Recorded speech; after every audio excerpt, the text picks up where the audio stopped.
We got an update on the Miles Bridges situation, and somebody's going to join the pod that actually think there's some positivity to talk about this offseason for Charlotte. We'll discuss it today on Locked On Hornets. We're Locked On Hornets, part of the Locked On Podcast Network. Your team every day. In a minute, cuz we live.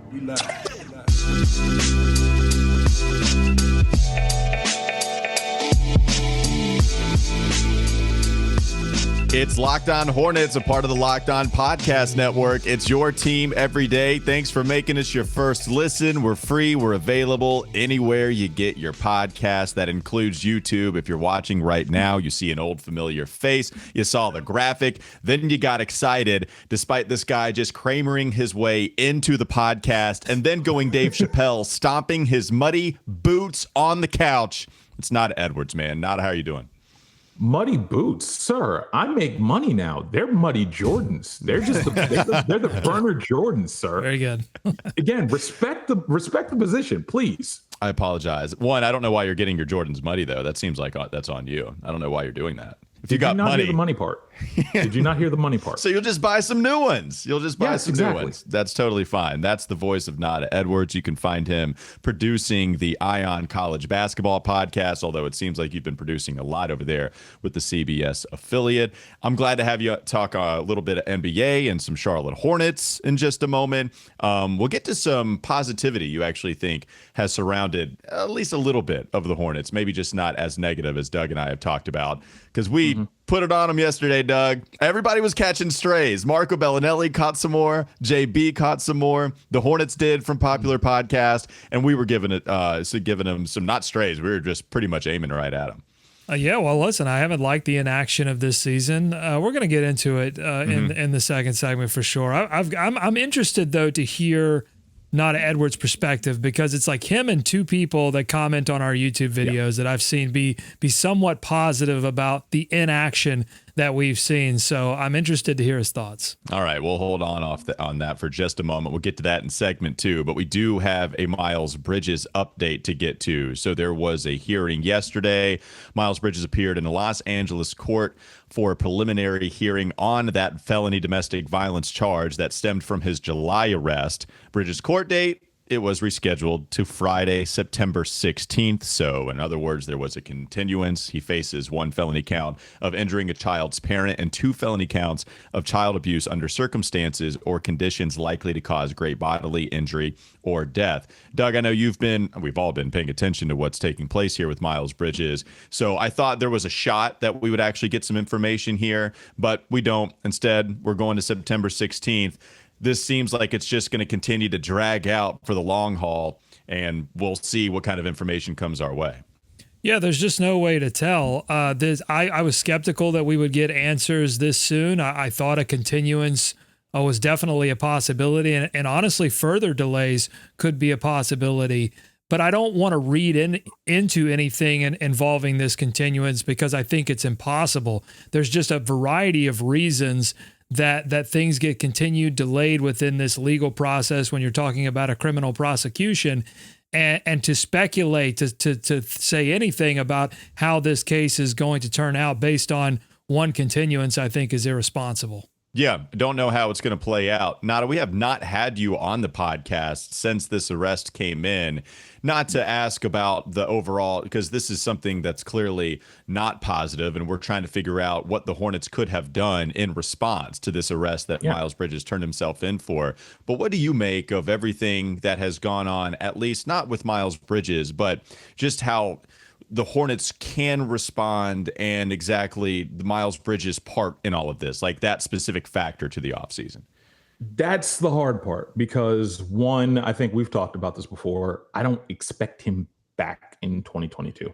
The earliest I expect him back, 2023 at the earliest. And that may be post-trade deadline type thing where the case is going to continue to drag because it only helps Miles Bridges for this to continue out, to drag out, to continue to waste, unfortunately, taxpayer money, because at some point you think that the prosecutors are going to go, okay, we're going to let this go. We're going to have a plea deal where you get to plead not guilty or whatever. Then that's the big thing I think we got to remember about this. As long as he doesn't plead guilty, they can't suspend him. The minute he pleads guilty, that's it. That's where we're going with this. That's going to be an automatic suspension. Adam Silver has the power to suspend him. So it's in Miles Bridges' lawyer's best case to get this expunged or get him to not plead guilty or find a plea deal that basically doesn't hold him guilty of this. That's the big thing about this. But the bigger thing is, I think the Hornets have like no other recourse, unfortunately, but to be in limbo.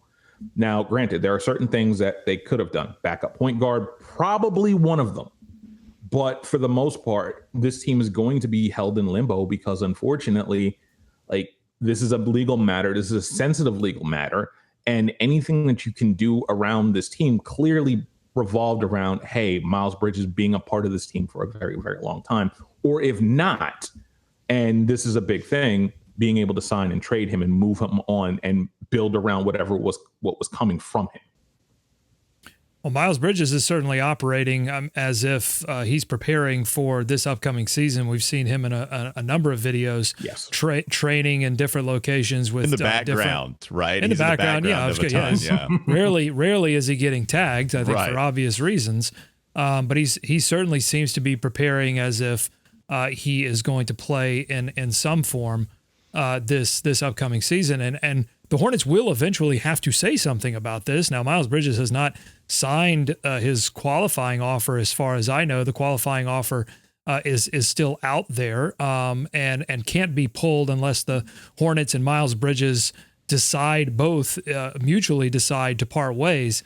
That can't go away, but Miles Bridges has not signed that qualifying offer either. So as Nata was saying, things are in limbo.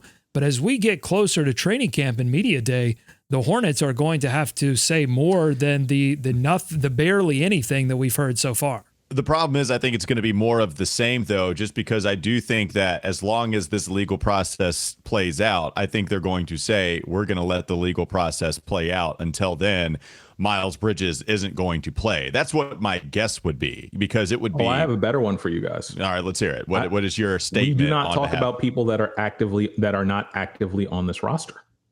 He's not a part of the roster right now. Yeah, that's a great one too. Whoa, his locker room, those technicalities. Yeah, here comes Nata. That's a good point, though. No, you're absolutely right. Like there are a couple ways for the Hornets to just continue to push this along, saying, hey, we're not going to comment on it. One, maybe going with the statement you did, or just saying we're going to let the legal process play out, and then we're going to decide from there. Nata, you did say one thing, and then we'll move on to try to talk a little bit more about the Hornets offseason, but you were saying tax dollars continuing to go to this type of court. He's going to, or this trial, Miles Bridges is going to continue as long as he can, right? He's going to ask for a continuance. It's just interesting to me. And we don't know, by the way. We don't know. Yeah, we don't. I don't know if we know the details behind the continuance as to who asked for it or what the circumstances were behind it. Miles Bridges and his party, his defense attorney, right? That party in general, or that, who knows, right? Like you would, that's what Nata, you were saying, like you would expect that to take place.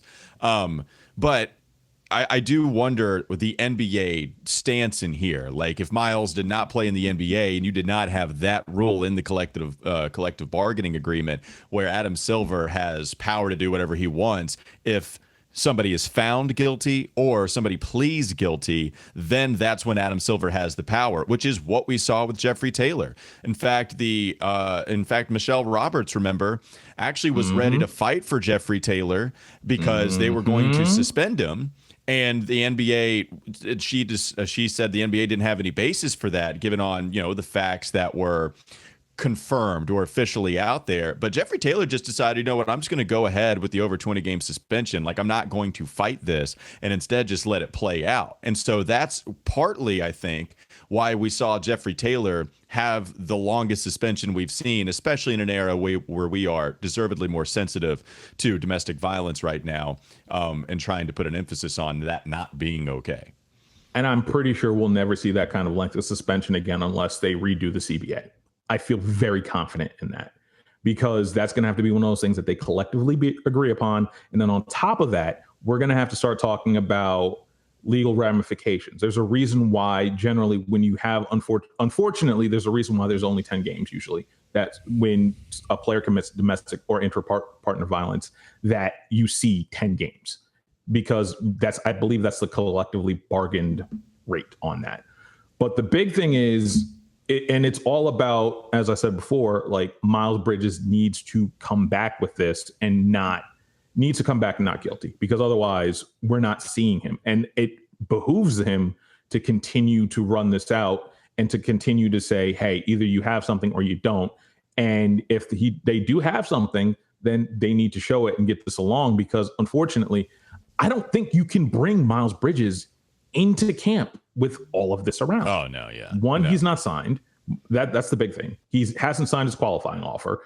And two, more importantly at this point, like, this is such a nightmare, and there's not enough communication. There's not enough of a PR campaign, because if you've seen what I've said on Twitter, the first thing I would have done if I was the Hornets would have been, hey, there's these amount of domestic violence shelters in the area.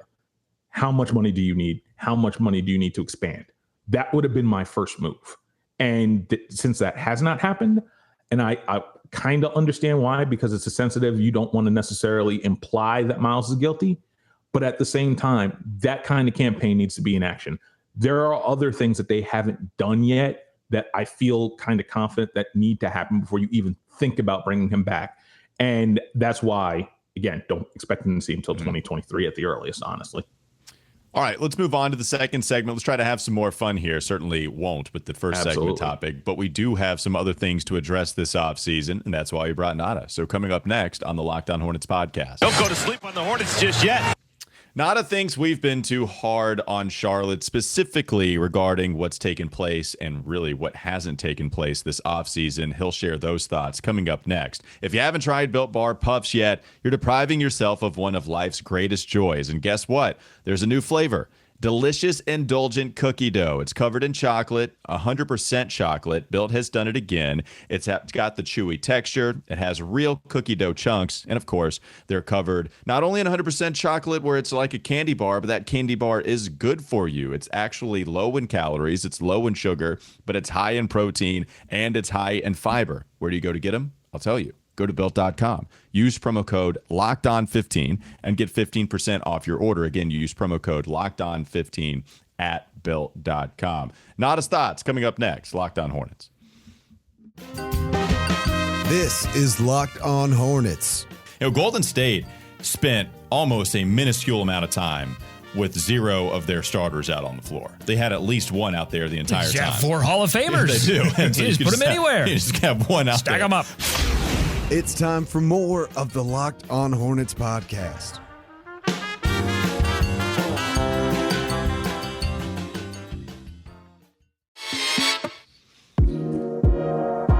Nata has been listening to us in his free time, and I appreciate that. Thank you very much for checking in back at home, making sure you call the parents every once in a while.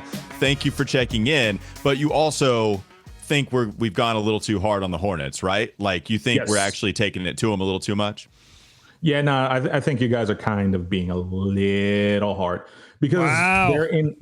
They are again, and this is me trying to be Mr. Positivity, which is weird. Really not my role. But they're the turntables have definitely turned here. This is not. This is absolutely not your role. And in fact, I think leaving this podcast has turned you into a completely different person when it comes to the changed, Hornets. Man. So what I'm saying is, I think we should discredit whatever you're about to say even before you say it. Go ahead. All right, go ahead. Well, you were going to say that anyway. But first things first, like, I do want to address the whole. They should have drafted the second guy with the 14th with the. Okay. I feel very passionate about that. Yeah, same here, bro. You came into the fire.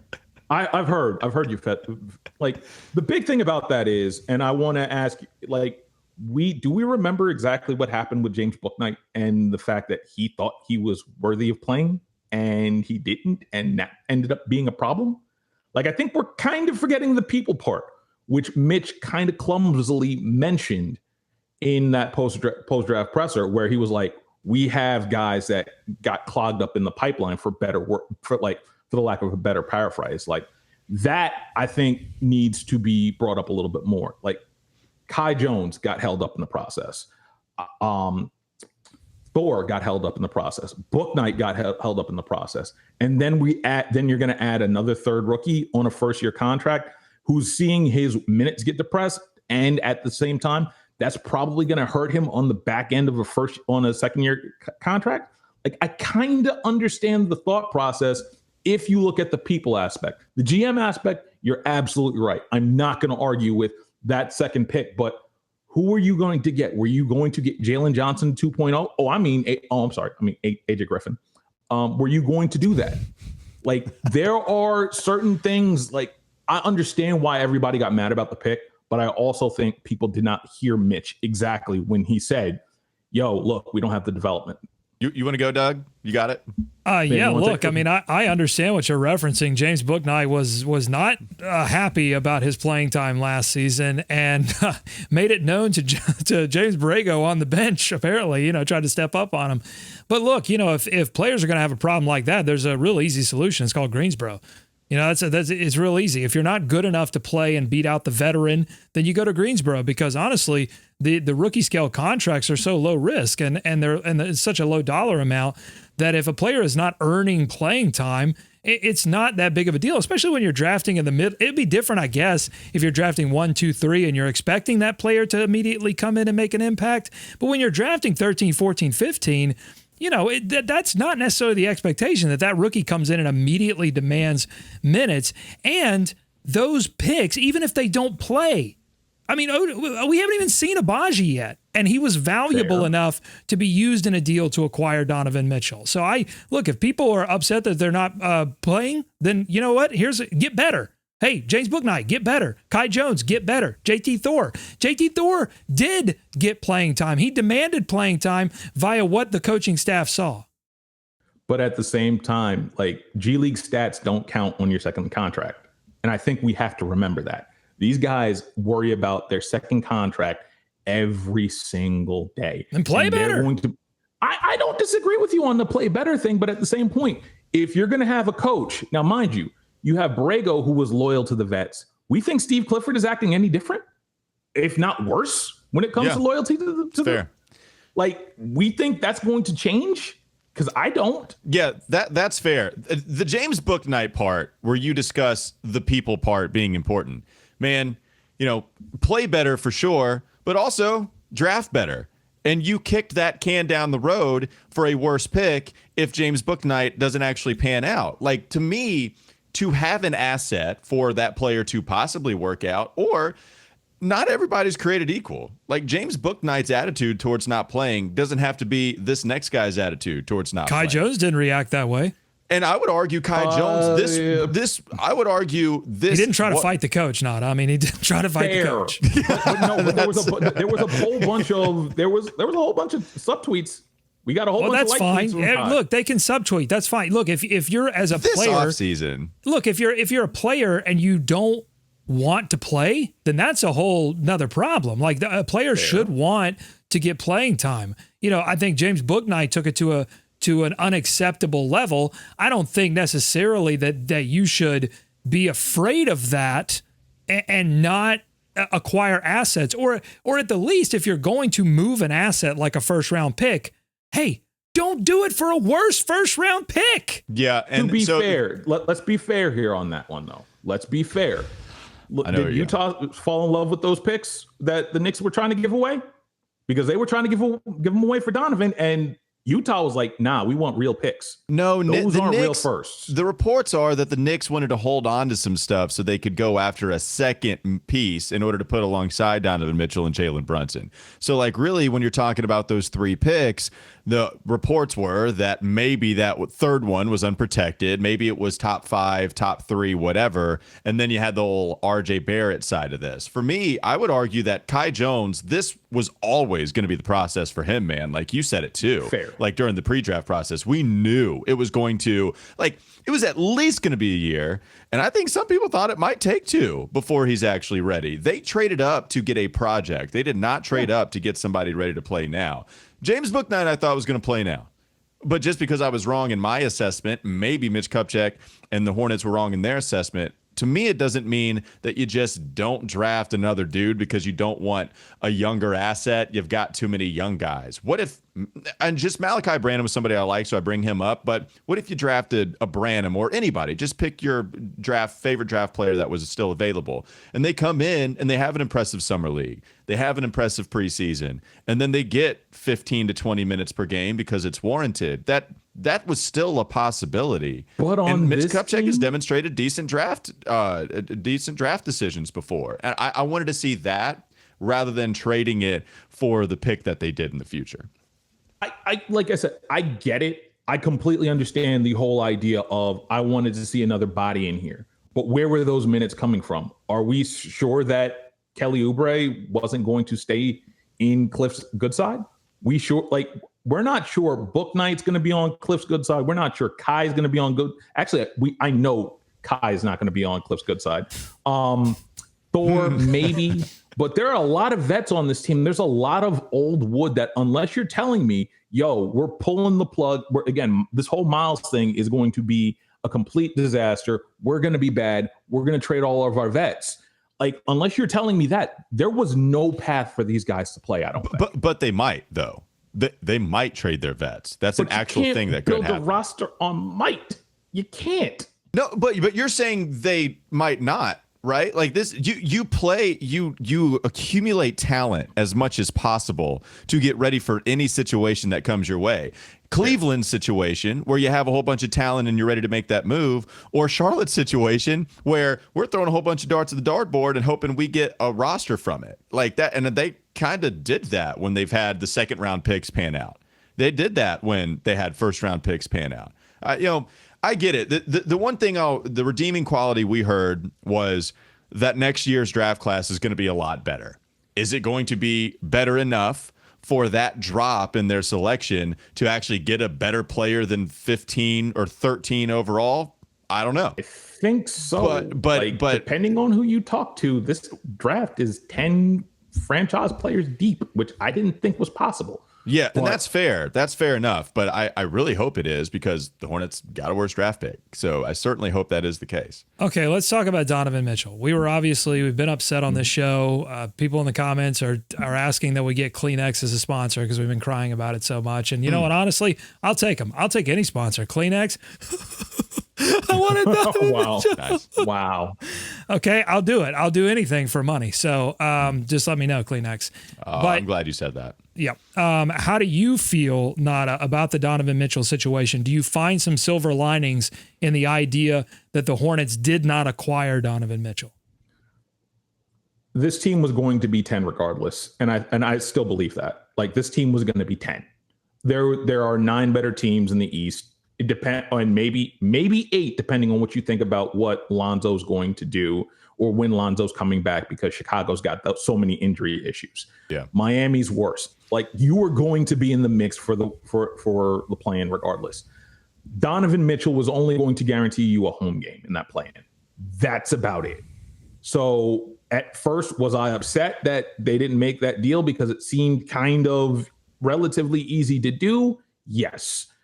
Upon second thought, I kind of understood, especially if you feel like Miles Bridges is going to hold you in limbo and you don't know if or when he comes back and if or when you have to pay him. And unfortunately, if he's found not guilty, you're going to have to pay him something resembling his actual salary in the upper 20s, and that's going to throw your entire cap sheet off. So I completely understand why that piece has held them in limbo. But for the most part, I feel like Donovan Mitchell would have just guaranteed this team 7. And if that's going to be the case, is it worth just shelling out that many assets to it? And I'm not necessarily so sure anymore. Well, I just want to say that I don't think the Hornets have to do anything. The legal process will play out how it plays out, but the Hornets can make the determination as to whether they want to. They believe that the legal process reflected what actually happened, which oftentimes in these kind of domestic violence situations it does not. The Hornets as an organization will have to make that determination if they want to continue with Miles Bridges as a part of their future. But on the Donovan Mitchell point, I would just point out that early in the season, last season, with Miles Bridges playing at the level that he was playing at, and a healthy Gordon Hayward who was contributing somewhat, and LaMelo Ball, you had a team that I thought, a quarter of the way through the season, I thought, hey, forget play-in. I think this team could compete for a 6 or a 5 seed. And so I just see adding Donovan Mitchell as a way for the Hornets to get to the talent level that is required to get into club playoffs. And I think they could have, I think they had the opportunity to do that. And I think ultimately they whiffed on this, and they've whiffed on a lot of opportunities to improve this team. And now I feel like they are in this mushy middle of, and this goes to a point you were saying, they're in this mushy middle now where they're not necessarily in tank mode and willing to give these young players an opportunity to show what they can do and what they can't do, but they're not in a mode where they're really a legitimate threat to make the playoffs. Yeah, I've sat the fence on this quite a bit with Donovan Mitchell. I've done that right. I would have understood both ways. It is a lot to give up for Donovan. My question is to you, Doug, though, because you said the Hornets did whiff on this. Did they whiff because they had enough to get the deal done and just decided not to, and Cleveland swooped in? Or do you think that the Hornets actually did try to give up something similar and they just decided to deal with Cleveland because they liked that package better? Well, I have no sauces, so this is going to be a little bit of reckless speculation here. I mean, I can play, just to make sure. You might as well go ahead. Make sure that we're safe here. I don't want to speculate. We do know from the reports that the Charlotte Hornets had some kind of offer to Utah that the people in the organization found interesting. What we don't know the details of that offer. I've said that I think the organization, if they were savvy, should sneakily leak out some of those details to prove to fans that the Hornets were a legitimate player in this thing. But it was Cleveland who re-engaged. Yes, what? That's right. You wanted them to become the enemy, Doug. You wanted them to say, look, I heard Mitch Kupchak gave a Godfather offer to the Utah Jazz, but it was Utah who decided not to do it. You wanted some Sam Amick, Danny Ainge stuff. Yeah, when things get desperate, the enemy of my enemy is my friend. Yeah, I think that's the situation that we find ourselves in. I'm a man in the desert. I would, as a fan, I would take it. Just give me a little bit of Ainge. I'm a man in the desert. I'm crawling through the desert. I need an oasis. Even if it's not real, I need to stuff sand in my mouth as if it were water. That's how desperate I am for the idea that this organization is operating from a place of strategy and not monetary considerations, from a point of, hey, we need to compete as soon as possible with LaMelo Ball in order to convince him long term that this organization is serious about competing for an Eastern Conference championship. I don't believe that right now, and this Donovan Mitchell situation does not help me in that belief. Can we talk about this? But I know we got to go to break. Can we talk about that LaMelo Ball point, because I think it's kind of overstated a little bit. Sure. Okay. Okay. Yeah. Easy for you to say. You don't have to come on the show and deal with Walker every day. Okay. It's easy for you to just come in here as a guest now and just throw out things like overstated. It's fine. We'll talk about it. So you are still on this stray mode that in a conversation between you and Nata, now I'm catching him, right? I mean, is that what's going on? You really need to watch what you're doing here, Doug. Everybody is getting hurt despite you trying to hurt one person. All right, coming up next. I'm getting hurt. Coming up next, Locked On Hornets. Jeez. Don't go to sleep on the Hornets just yet. Probably catch a stray in the third segment. We'll see exactly who does. And also we'll get Nata's thoughts on the LaMelo Ball situation as far as whether he would like to leave in the future, if he thinks the Hornets are building something better for the future. That's coming up next. Locked On Hornets. This is Locked On Hornets. Now that we have this question, I feel like I need to ask this. Mm-hmm. Are y'all sweet potato pie folks or you pumpkin pie folks? Pumpkin pie folks. Sweet potato folk. Pumpkin pie. Sweet potato. It's time for more of the Locked On Hornets podcast.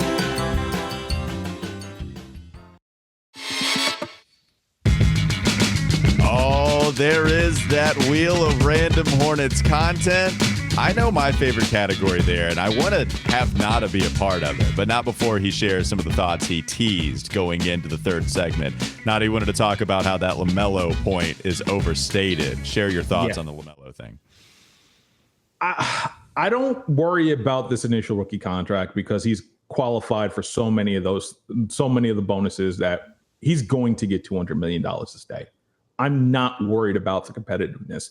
And the last thing I'm going to do is take my information about LaMelo's happiness on a random Twitter account that's gotten more right than wrong. And I'm not talking about Rick Bucher.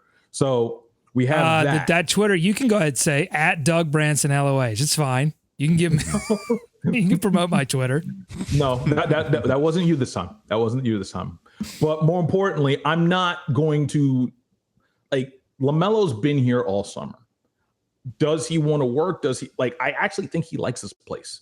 Yeah, so he's going to work. He's going to do his thing. He loves being in Charlotte. He knows the game, and the game is, you're going to sign this max extension.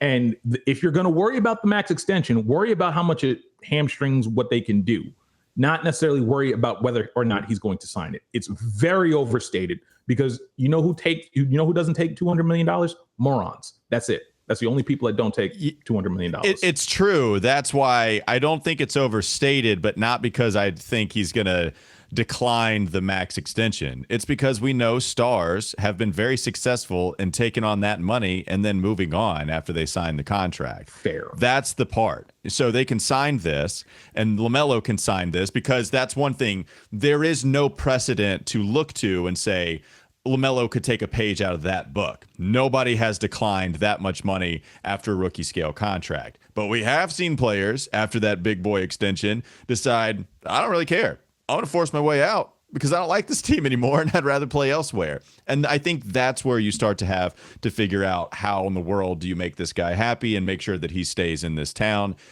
trying to build towards the future. I do worry that we do kind of overstate that because the one guy that I think we have to learn from this on, Ben Simmons. We did not hear about his settlement.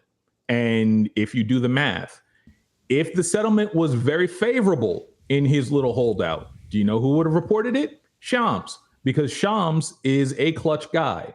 That's the type, if that was going to be the big win of, oh my God, players can sit out and still make their money and still settle, we'd have heard it from Shams. We heard it from Woj. Woj is generally the team executive guy. Yeah. So otherwise, that was going to slide by. So I don't think I don't think we're going to get to a point where where LaMelo signs that contract, he's going to force his way out. Because one, I think there's going to be a new CBA in there. Two, the Ben Simmons corollary, you're not going to be able to sit out and not play and get paid. You're going to have to eat a lot of money in order to not do that. And I'm not sure LaMelo's willing to do that yet. All right. Is it time, Doug? Is it Wheel of Random Hornets content time? Can you bring that up? There it is. It is beautiful. And we are jamming. Oh, yeah. I can't see it. What is it? I can't. This is what you wanted? Wow. MJ or chicken soup? I can barely see it on my graphic here, but yes. Wow. Michael Jordan or chicken soup? Doug, please explain this. Are you ready for this? Are you ready to play the game that everyone in America has been talking about? I'm, of course, speaking of Michael Jordan or chicken soup. Now, I have to come back to the 3-shot for this because I got to get some stuff up on my screen. All right, so the way this game is played is I'm going to read you a quote, and you have to tell me, is the quote from Michael Jordan or is the quote from the author of Chicken Soup for the Soul, Jack Canfield? And if you're thinking this is going to be easy, you would be incorrect. Oh no, I don't think that at all. Who knew that MJ would have some stuff in common with things you could find in Chicken Soup for the Soul? All right. Yeah, I'm a little scared, Nata. How confident are you? I'm terrified. The minute he started laughing and being excited about this, I knew to be scared. I've worked with this man long enough to know. Yeah, that's right. You have not forgotten since you've left us here on Locked On Hornets that when Doug laughs maniacally, it only means trouble coming for us and some chaos. So, Doug, are you done bringing things up to the computer screen that you need to in order for us to play this game? Yes, I'm ready to go. Are you ready to go? Oh, no, but it doesn't matter. I'm as ready as I'll ever be. You two are the contestants. We'll start with our guest, Nata Edwards. Nata, is this Michael Jordan or chicken soup? I believe that people make their own luck by great preparation and great strategy. That feels like a Jack Canfield quote more than a Michael Jordan quote. That is correct. Nata Edwards. I would have got that wrong. You were thinking MJ. I was thinking MJ. I almost felt like I heard him say that before, but that was apparently it's close. There's something similar. That was so close. I would have got that so wrong. I'm glad I didn't go first. All right, here we go. Next quote. Is this Michael Jordan or Chicken Soup? Success doesn't stop when you get there. Walker. That sounds like Chicken Soup. Nope. That's Michael Jordan. Why do you know the difference, Nata? You know who is good at basketball? Michael Jordan. Okay, Nata, are you ready? Can you give me a ceiling is the roof quote next time? I know who said that. Oh, wow. All right, Nata, your next quote is, if you quit once, it becomes a habit. Never quit. Michael Jordan. That's a Canfield quote. Chicken Soup. Oh, that's incorrect. That's a bad mistake. Wow, I would have got that wrong That is too. Michael, 50 motivational Michael Jordan quotes. Now, I'm not sure if he ever said these things. You know how these quote games Right. go. He may have exactly. never said any of these things, but I'm just going off of the Google image here. I Google think image Michael search Jordan that I've said done. it after he read Chicken Soup for the Soul. So That's it's both probably right. Okay, here we go. Everything. This is for you, Walker. Right now, it is. It's 1-0. Yeah, it's 1-0. Still not his way. Everything you want is on the other side of fear. I think that's Chicken Soup. That's correct. Yes. Congratulations, 1-1. It's the first one I've gotten right, officially or unofficially. Thank Okay, God. I think we have time for one more, and it's going to go to Nata. And because he's the guest, this will be for the game. It's currently tied at 1-1. All right, let me propose. If he misses it, I win. If he gets it, he wins. Let me propose that. We I'm don't want perfectly ties. fine with that because you're probably Okay. going to end up winning because I'm going to mess this Gotta up. find a good one here. Scrolling. I'm looking. Scrolling Michael in Jordan wheels. or Chicken Soup, Nata, for the game. Here we go. The quote is, limits, like fears, are often just an illusion. Chicken Soup. Oh, no, it's Michael Jordan. That's a bad mistake. Oh, no. You know who is That's good at right. basketball? That is a good Michael one. Jordan. Wow, Walker, you I was pulled it out scared. right at the end. You know what? Fourth quarter is my time. That's when I show up. Fourth and that's quarter. how we came Fourth back quarter. Fourth to quarter. win the MJ or Chicken Soup championship. That's Nata Edwards. You can find him on Twitter at Nata the Scribe. We'll have Nata on, or try to at least throughout the season, although that's during your busy time. So I don't know if I just Yeah, kind of made you that come may back, not happen but- as much. I only may kick in the door every Okay. 2 months during the regular season. We'll Okay, see. that's fine. Doug, I mean, he lives here, so we'll probably see him a little bit more than Nata. You can find him on Twitter at Doug Branson, LOH. You can find me on Twitter at Walker Mail. And make your second listen Locked On NBA after you make us your first listen. All shows on the Locked On Podcast Network are available anywhere you get your pods, especially Locked On NBA, though. Check that one out because it's a 30-minute update on everything taking place within the association. Have a great rest of your day. We'll be back with you tomorrow.